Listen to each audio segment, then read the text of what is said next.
नमस्कार, मैं खुशी और आप देख रहे हैं प्रयाग खबर। आइए नजर डालते हैं आज की बड़ी खबर पर। राजभर के बाद केशव मौर्य से मिले संजय निषाद। भाजपा नेता बोले मौर्य को ओबीसी का ब्रांड एम्बेसडर बनाने की तैयारी।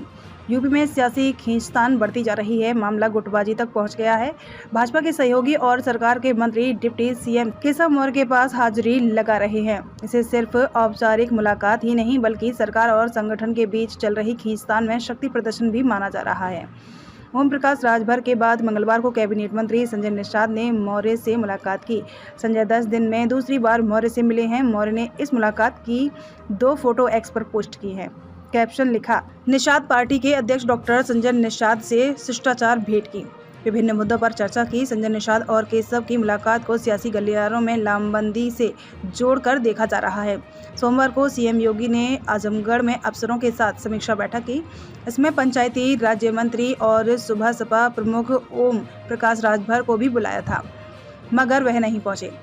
राजभर सोमवार शाम को डिप्टी सीएम केशव मौर्य से मिलने पहुंच गए। लखनऊ में दोनों नेताओं के बीच करीब 30 मिनट तक मुलाकात हुई। यूपी में भाजपा के सहयोगी पार्टियों के राष्ट्रीय अध्यक्ष योगी सरकार के खिलाफ लेटरबाजी और बयानबाजी कर रहे हैं।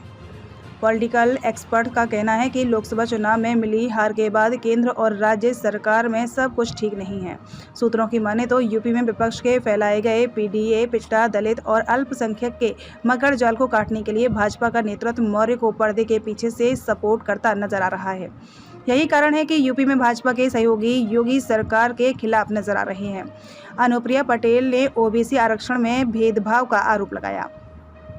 27 जून को सबसे पहले अपना दल की मुखिया अनुप्रिया पटेल ने योगी सरकार को लेटर लिखा। उन्होंने ओबीसी आरक्षण में भेदभाव का आरोप लगाया। कहा, दलितों को नौकरियों में योग्य नहीं कहकर रोका जा रहा है, इससे आक्रोश बढ़ रहा है, इस पर रोक लगानी चाहिए।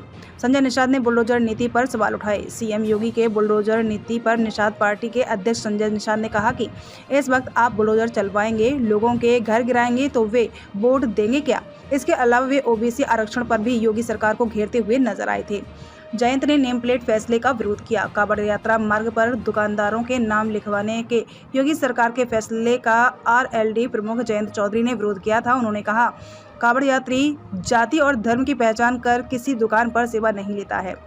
इस मुद्दे को धर्म से नहीं जोड़ा जाना चाहिए। अभी भी समय है, सरकार को फैसला वापस ले लेना चाहिए।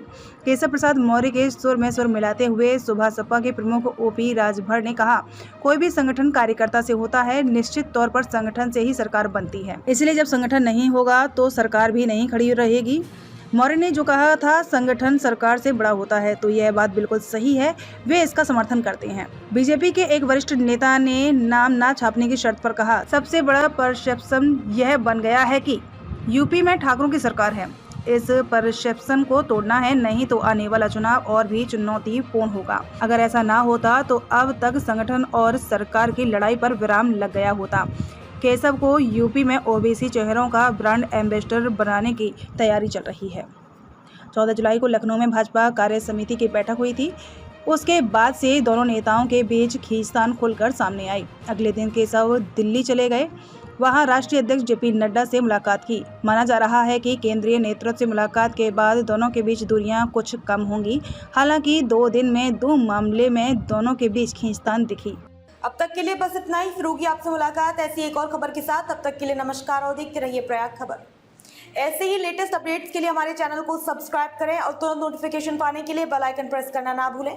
यदि आप हमें फेसबुक के माध्यम से देख रहे हैं तो हमारे पेज को फॉलो जरूर करें। धन्यवाद।